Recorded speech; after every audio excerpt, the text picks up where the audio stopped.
Empathy without boundaries is not selfless and noble. It's self-abandonment. Stay with me here. Did you see their childhood trauma and you empathized? Did you see the reasons that they did things and empathize? Did you even understand exactly why they reacted a certain way towards you? Even when you knew that it wasn't right, even when you knew that you wanted to be treated better, even when maybe you were just communicating your emotional needs and they reacted a certain way. And the thing is that we all have, well, most of us have childhood trauma. And we're always responsible for being the ones who heal it, because you know what? Hurt people, and they will hurt themselves and they will hurt you. Okay? And just because they had a difficult childhood does not give them the excuse or for you to excuse them with bad behavior that is hurting you and creates more trauma in your life. Okay? So the thing is, like, that is not love. That is you abandoning yourself to accommodate somebody else's lack of emotional tools. And I get it. We all need to learn emotional tools. We need to learn emotional regulation. We need to learn communication, reflection, how to take feedback, and emotional intelligence. Because when it comes down to it, at the end of the day, the way that we act, the way that we behave, the things that we say affect other people. That's the way that it is.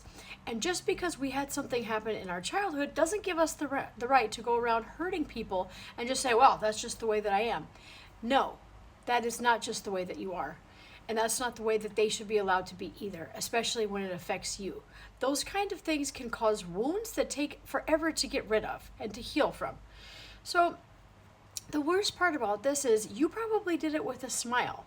You probably gave it all of your heart thinking that you could love this person or care about this person enough to heal them, and eventually they would see you and appreciate you and cherish you and whatever else.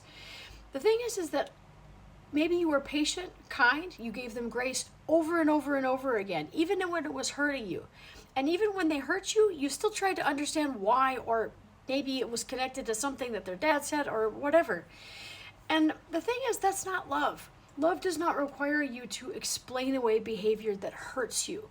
Love does not require you to explain away toxic behavior that is detrimental to the mental health or emotional health of another person.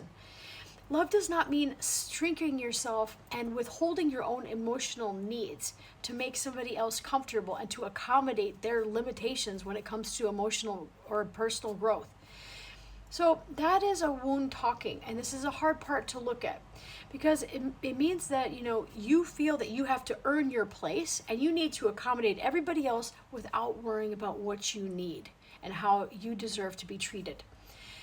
And that asking for what you deserve might be too risky. Maybe it's not safe. Maybe you're afraid you have to walk on eggshells because it might upset them. Or they get mad every time you try to bring something up, and they make it about you bringing something up instead of their behavior. So what I want you to know is you're not too much. You're not asking for too much, and you've been pouring your empathy into people who maybe are not able to reciprocate it. That doesn't mean there's something that is bad about them. That doesn't mean that they're bad. It just means that they're not the person who is at the same emotional wavelength as you, and somebody that is going to treat you the way that you deserve.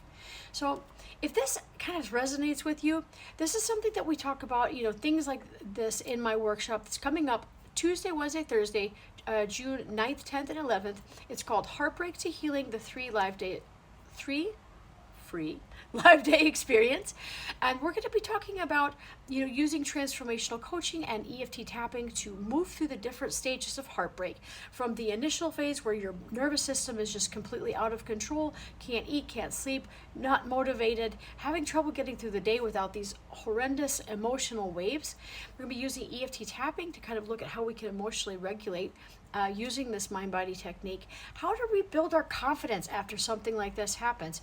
Because let's be honest, when you feel rejected, when you feel abandoned, any of these childhood wounds that come up, it can really affect your self-esteem and how you perceive yourself. And then, of course, what next? How do you start creating the life where you're thriving on your own and you're not staying in toxic situations that are not beneficial for you, and you're not shrinking yourself in the world? You're able to kind of get what you want and plan moving ahead in life with a partner or even without a partner. All right. So go ahead and join. Check the link below.